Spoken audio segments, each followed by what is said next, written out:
हमारा वचन है, हमारा चुनाव। हालेलुया।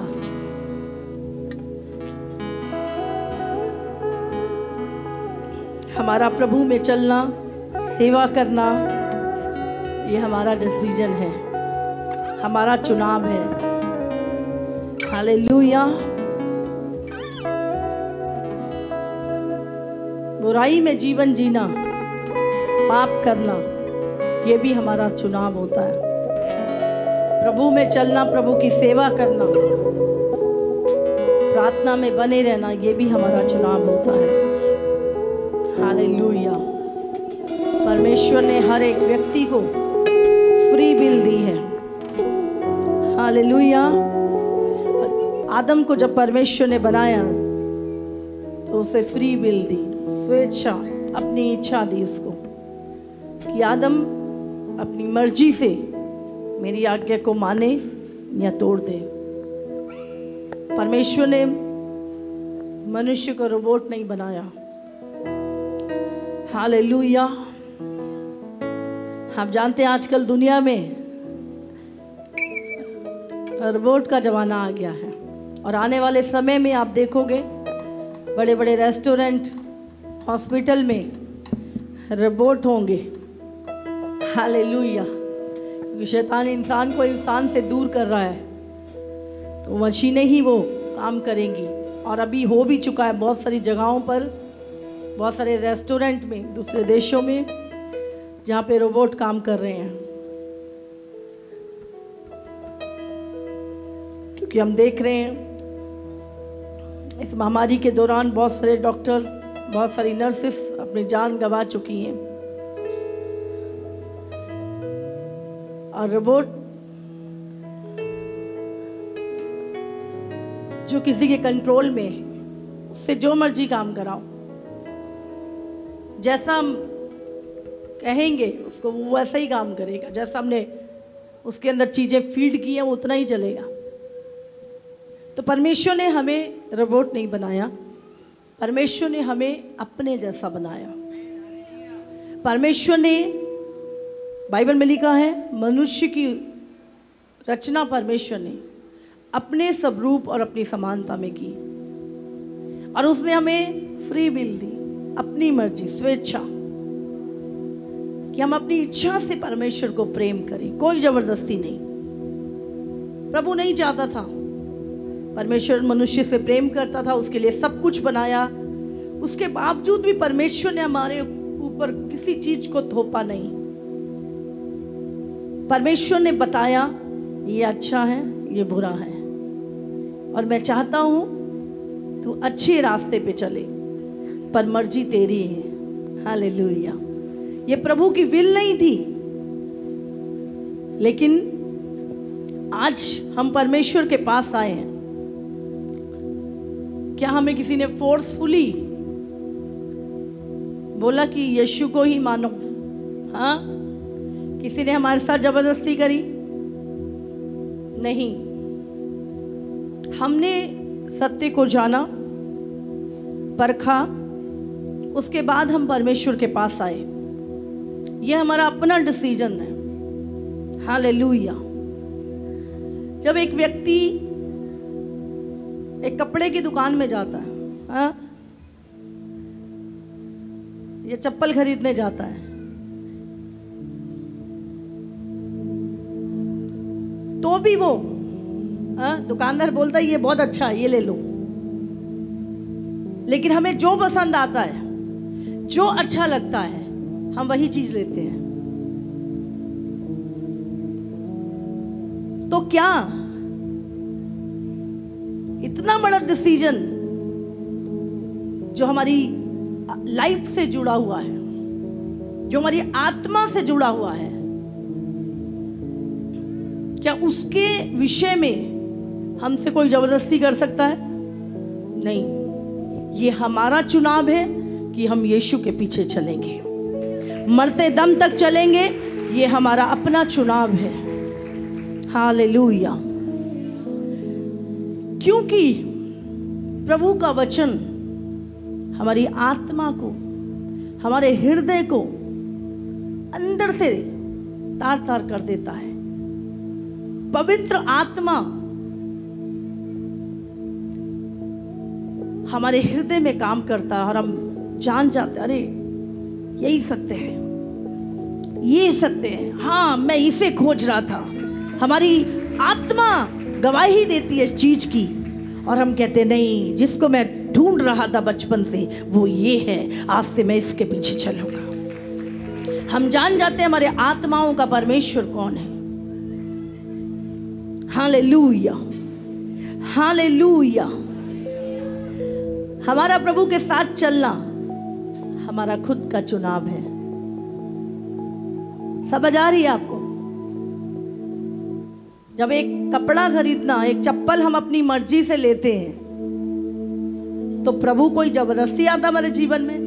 हाँ, उसका चुनाव हम खुद करते हैं। हम खुद प्रभु से वायदा करते हैं, खुद प्रभु से प्रॉमिस करते हैं, प्रभु हम तेरे साथ चलेंगे, हम तेरे पीछे चलेंगे।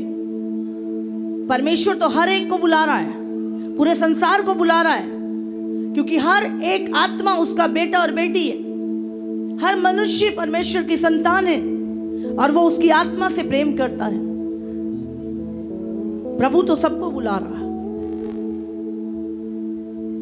Hallelujah, hallelujah. प्रभु के साथ चलना हमारा खुद का डिसीजन है। आज मैं सुबह सोच रही थी, प्रभु मैं क्या वचन दूं, और पवित्र आत्मा ने बात की कि प्रभु के पीछे चलना जबरदस्ती नहीं है। वचन पे चलना, मानना, कोई जबरदस्ती नहीं है किसी के साथ। लेकिन हम रिजल्ट भी जानते हैं, हम प्रतिफल भी जानते हैं, इसीलिए हम प्रभु के साथ चलते हैं। हालेलुया। ये हमारा खुद का डिसीजन होता है। तो मैं आज प्रभु का आत्मा बात कर रहा था, लोगों को बताओ,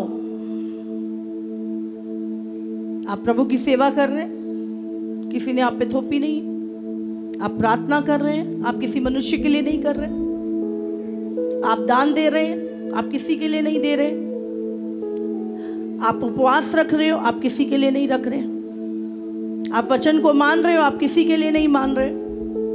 ये आपका खुद का डिसीजन है। खुद परमेश्वर के साथ चलना आपका अपना निर्णय है। हम किसी फायदे के लिए नहीं, किसी मनुष्य को खुश करने के लिए नहीं, हम यीशु से प्रेम करते हैं क्योंकि हमने उसे जान लिया है। हम इसीलिए प्रभु के पीछे चलते हैं। आज बहुत सारे लोग बोलते रहे ये तो जबरदस्ती करते हैं। हालेलुया।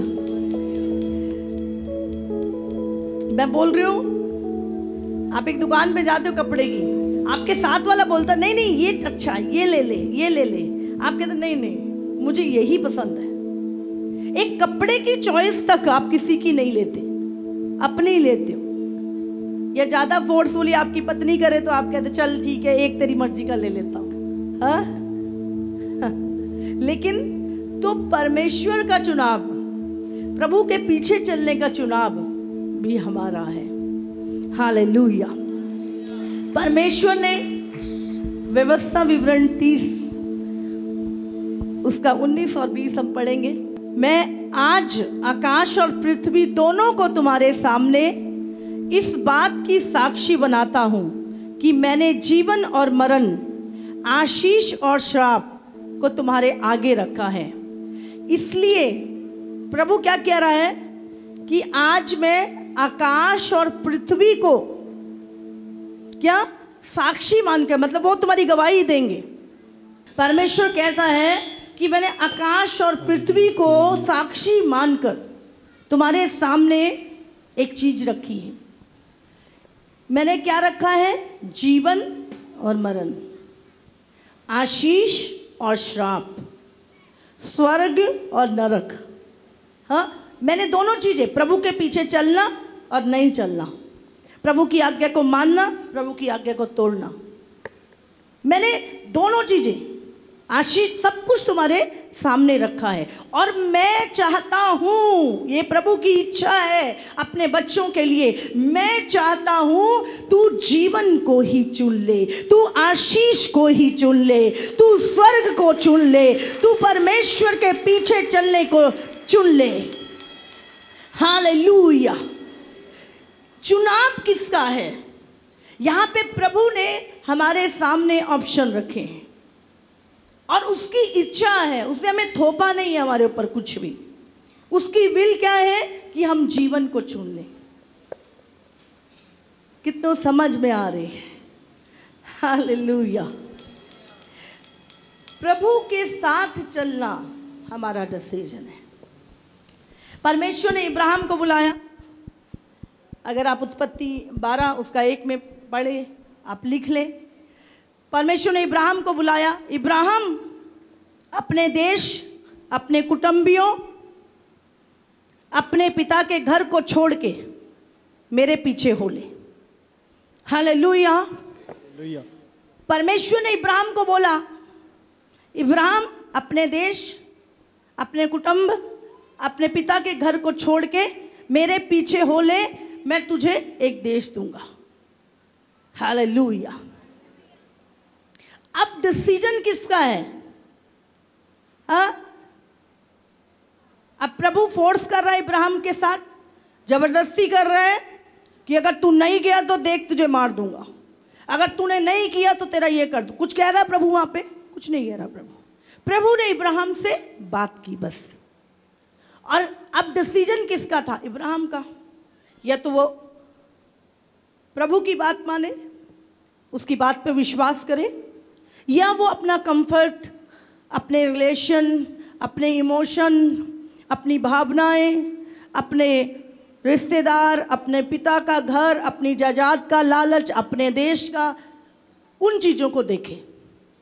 अब डिसीजन किसका है? दोनों तरफ प्रभु ने, ये है और ये है। तेरा देश, तेरा कुटुंब, तेरे पिता का घर, तेरे रिश्तेदार, और दूसरी तरफ वो देश जिसे इब्राहिम ने अभी तक देखा नहीं है, पर विश्वास। तो इब्राहिम ने क्या चुना? इब्राहिम ने परमेश्वर के साथ चलना चुन लिया। हालेलुया। हालेलुया। उसने अपने पिता से सलाह नहीं की, उसने अपने कुटुंबियों से बात नहीं की, उसने डिसीजन लिया कि जैसा परमेश्वर कहेगा मैं वैसा करूंगा। और बाइबल में लिखा है वो अपनी पत्नी को लेकर चल दिया और उसके साथ उसका भतीजा लूत भी चल दिया। तो ये डिसीजन किसका था? इब्राहिम का खुद का। और ऐसा नहीं है, जब वो प्रभु के मार्ग में चल रहा है,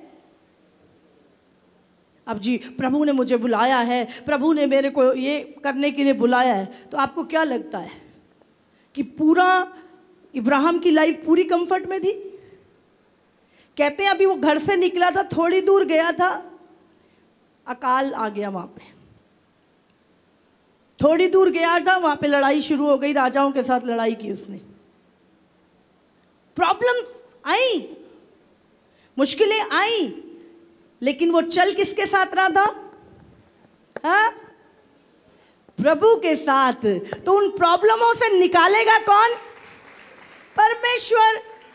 जिसने वायदा किया है मैं उस देश में पहुंचाऊंगा, तो वो पहुंचाएगा। हालेलुया। पर डिसीजन किसका है? प्रभु के साथ चलना, वो डिसीजन हमारा है। हालेलुया। प्रभु के साथ चलना हमारा डिसीजन है,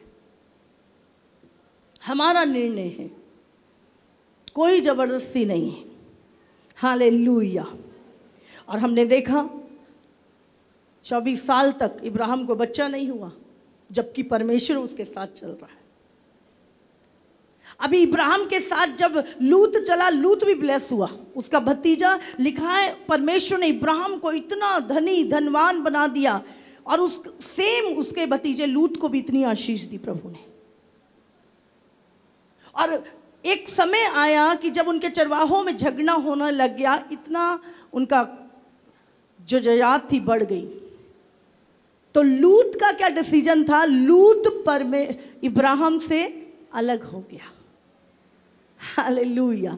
इब्राहिम ने कहा लूत से कि मैं नहीं चाहता तेरे चरवाहे और मेरे चरवाहों में झगड़ा हो, तो हम अलग हो जाते हैं। अभी ये चीज बोली तो इब्राहिम ने है, लेकिन अब लूत का क्या डिसीजन था? डिसीजन लूत को लेना था कि लड़ाई हो, झगड़ा हो, कुछ भी हो, सारा कुछ तू रख ले, मुझे कुछ नहीं चाहिए, चलूंगा तेरे साथ, क्योंकि मैं तेरे कारण ही ब्लेस हुआ हूं। हालेलुया। पर लूत ने इब्राहिम के साथ ना चल के, लूत ने क्या है, धन का लालच किया और एक सबसे बढ़िया जमीन और सब चीज़ों को उसने देखा और उसका लालच में वो अलग हो गया इब्राहिम से। और वही नगर थे जो बाद में सदोम और अमोरा बने, जिसके ऊपर परमेश्वर का क्रोध भड़का और इब्राहिम के कारण ही लूत बचाया गया। Hallelujah, hallelujah. आज हमारा डिसीजन क्या है? हमारा निर्णय क्या है आज? हालेलुया। हम देखते हैं यहोशू के बारे में। यहोशू एक जगह पर पढ़ेंगे हम, 24 उसका 14 से हम पढ़ेंगे। यहोशू जो मूसा के साथ चला, मूसा का चेला था, और बाद में जब मूसा उठा लिया गया तो यहोशू को परमेश्वर ने मूसा का अभिषेक दिया और उसको सब कुछ संभाला। लेकिन परमेश्वर ने कहा, मूसा जा कनान ले ले, लड़ और ले ले। हालेलुया। बहुत सारे लोग सोचते हैं कि प्रभु ने ऐसे ही दे देता। प्रभु ने कहा लड़, जीत और ले ले। आज लोग कहने असी प्रभु कोल आगे, सानू ना कुछ करना पवे, सारा ही कुछ प्रभु कर दे। प्रभु क्या कह रहा है? कर प्रार्थना, जो कुछ शैतान ने लिया छीन उससे वापस अपना। मैं तुझे अधिकार देता हूं, मैं तुझे विजयी, तू पहले से विजयी है, पर लड़ना तेरा काम है। सब कुछ छीन ले जो उसने तेरा लिया है। हम कहते हैं नहीं नहीं प्रभु, हमें कुछ नहीं करना। प्रभु ने कनान बोला जा लड़ और जीत। हालेलुया। हम यहाँ पे देखते हैं यहोशू जो मिस्र से निकल आया, और वहाँ पर हम देखते हैं यहाँ पे एक बहुत बड़ी भीड़ है, मिक्स भीड़ है। कुछ के मन में डाउट चल रहा है, तो वहाँ पर इसलिए अब यहोवा का भय मानकर उसकी सेवा खराई और सच्चाई से करो, और जिन देवताओं की सेवा तुम्हारे पुरखा महानद के उस पार और मिस्र में करते थे, उन्हें दूर करके यहोवा की सेवा करो। और यदि यहोवा की सेवा करनी तुम्हें बुरी लगे तो आज चुन लो कि तुम किसकी सेवा करोगे। चाहे उन देवता जो संसार के ईश्वर हैं, कि जिनकी सेवा तुम्हारे पुरखा महानद के उस पार करते थे, और चाहे इमोरियों के देवता की सेवा करो जिनकी देश में तुम रहते हो, परंतु मैं तो अपने घराने समेत यहोवा की सेवा नित्य करूँगा। तब लोगों ने उत्तर दिया, यहोवा को त्याग कर दूसरे देवताओं की सेवा करना हमसे दूर रहे, क्योंकि हमारा परमेश्वर यहोवा वही है जो हमको और हमारे पुरखाओं को दासत्व गुलामी के घर से, पाप की गुलामी के घर से अर्थात मिस्र देश से निकाल ले आया, और हमारे देखते बड़े बड़े आश्चर्य कर्म, बड़े बड़े मिरेकल किए। और जिस मार्ग पर और जितनी जातियां हमारे सामने इस देश में रहने वाली इमोरी आदि सब जातियों को निकाल दिया है, इसलिए हम भी यहोवा की सेवा करेंगे, क्योंकि हमारा परमेश्वर वही है। यहोशू ने लोगों से कहा, तुमसे यहोवा की सेवा नहीं हो सकती, क्योंकि वो पवित्र परमेश्वर है, वो जलन रखने वाला परमेश्वर है। वह तुम्हारे अपराध और पाप क्षमा ना करेगा। यदि तुम यहोवा को त्याग कर पराए देवताओं की सेवा करने लगोगे, तो यदि वह तुम्हारा भला करता आया है, तो भी वो फिरकर तुम्हारी हानि करेगा और तुम्हारा अंत भी कर डालेगा। लोगों ने यहोशू से कहा, नहीं, हम यहोवा ही की सेवा करेंगे। यहोशू ने लोगों से कहा, तुम आप ही अपने साक्षी हो कि तुमने यहोवा की सेवा करनी अंगीकार कर ली है। उन्होंने कहा, हाँ, हम। यहोशू ने कहा, अपने बीच पराए देवताओं को दूर करके अपना अपना मन इज़राइल के परमेश्वर की ओर लगाओ। लोगों ने यहोशू से कहा, हम तो अपने परमेश्वर यहोवा ही की सेवा करेंगे और उसी की बात मानेंगे। तब यहोशू ने उसी दिन उन लोगों से वाचा बंधवाई। क्या बंधवाई? वाचा। और स्केम में उनके लिए विधि और नियम ठहराया। तब सारा वृत्तांत यहोशू ने परमेश्वर की व्यवस्था की पुस्तक में लिख दिया और एक बड़ा पत्थर चुनकर वहां उस बांज वृक्ष के तले खड़ा किया जो यहोवा के पवित्र स्थान में था। हालेलुया। एक आगे भी पढ़ेंगे इसको। तब यहोशू ने सब लोगों से कहा, सुनो, ये पत्थर हम लोगों का साक्षी रहेगा, क्योंकि जितने वचन यहोवा ने हमसे कहे हैं उन्हें इसने सुना है, इसलिए ये तुम्हारा साक्षी रहेगा।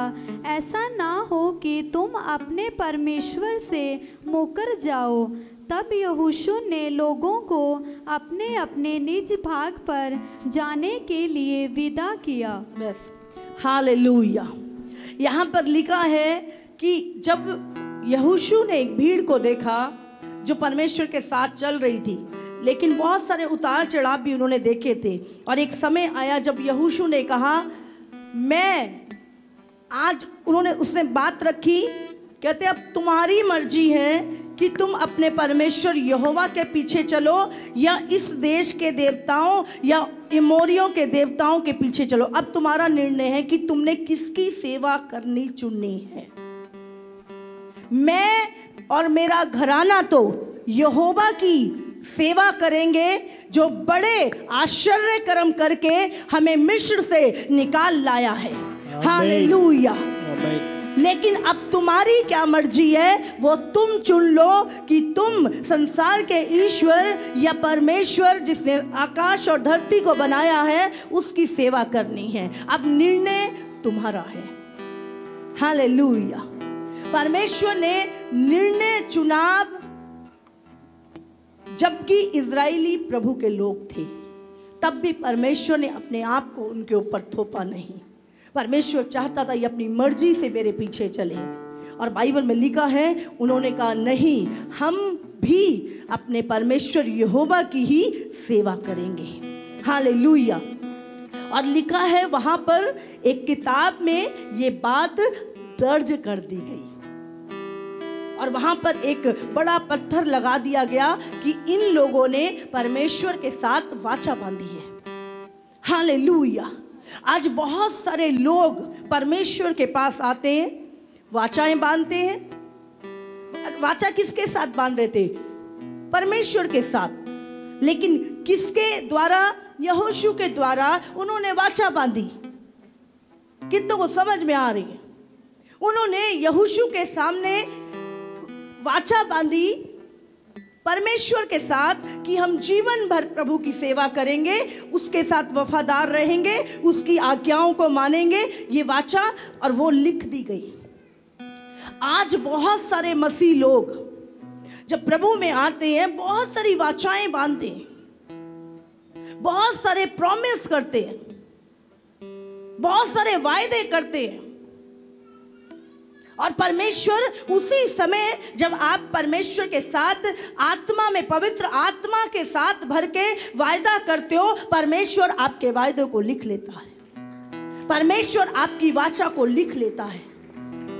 परमेश्वर आपके डिसीजन को लिख लेता है अपनी पुस्तक में। लेकिन उसके बाद क्या होता है? आज लोग मॉडर्न हो गए हैं। लोगों को लगता है परमेश्वर हमारे जैसा ही है, और हम थोड़े दूर चलते हैं, हम अपने वायदों को भूल जाते हैं। हम अपनी वाचाओं को भूल जाते हैं, हम अपने परमेश्वर के साथ किए हुए प्रॉमिस को भूल जाते हैं जो हमने उस समय पर लिए थे जब हम कुछ भी नहीं थे। और जैसे ही परमेश्वर हमें हमारे दर्शन में बढ़ाता है, हमारी उस वाचा के साथ हमें आगे लेके चलता है, हम अपनी वाचाओं को तोड़ देते हैं और उसके बाद हम उन कष्टों में गिर जाते हैं, उन प्रॉब्लम्स में फंस जाते हैं और उसके बाद फिर परमेश्वर से बात करता है, तूने अपनी वायदे को तोड़ा है, तूने अपनी वाचा को टाला है। Hallelujah, hallelujah.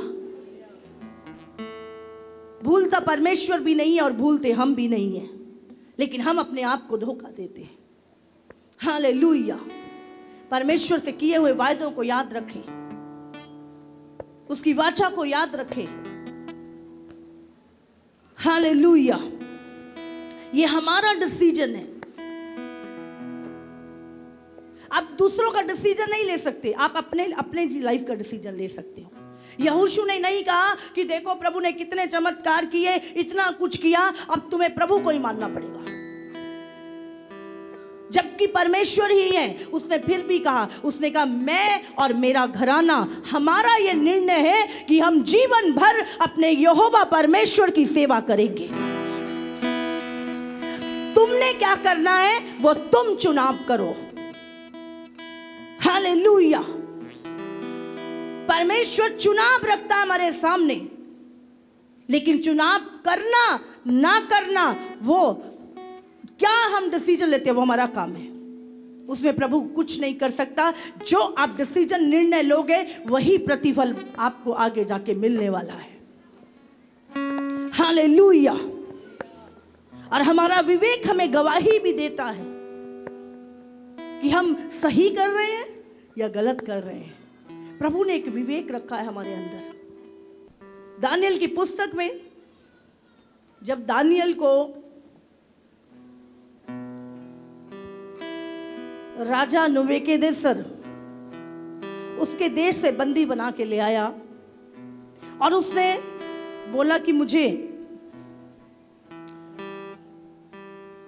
इज़राइली पुत्रों में से कुछ चाहिए जो मेरे साथ रहे और वो बुद्धिमान हो, उनको सिखाया जाए, उनको शिक्षा दी जाए, उनको मेरे मेज का भोजन कराया जाए। बाइबल में लिखा है दानियल का डिसीजन, दानियल को पता था कि ये भोजन व्यवस्था के खिलाफ है खाना या व्यवस्था में लिखा है। वो जानता था परमेश्वर के वचन को, वो जानता था परमेश्वर की व्यवस्था को, वो जानता था परमेश्वर के हुक्म को, उसके लॉ को। हालेलुया। या तो वो राजा की बात मानता अपने जीवन के डर के मारे, या वो परमेश्वर की बात मानता जिसे अधिकार है एक मनुष्य को नरक में डालने का। हालेलुया। वहां पे लिखा है उसको चुनाव करना था जबकि वो राजा का गुलाम था। बाइबल में लिखा है, दानियल ने एक वचन निकालेंगे, दानियल 1 लिखा है, परंतु दानियल ने अपने मन में ठान लिया कि वो राजा का भोजन खाकर और उसके पीने का दाखमधु पीकर अपवित्र ना होए, इसलिए उसने खोजों के प्रधान से विनती की कि उसे अपवित्र ना होना पड़े। हालेलुया। उसने अपने मन में ठान लिया, दानियल ने अपने मन में ठान लिया कि जो कुछ भी हो जाए, मैं राजा के मेज का भोजन जो वचन के खिलाफ है मैं नहीं खाऊंगा।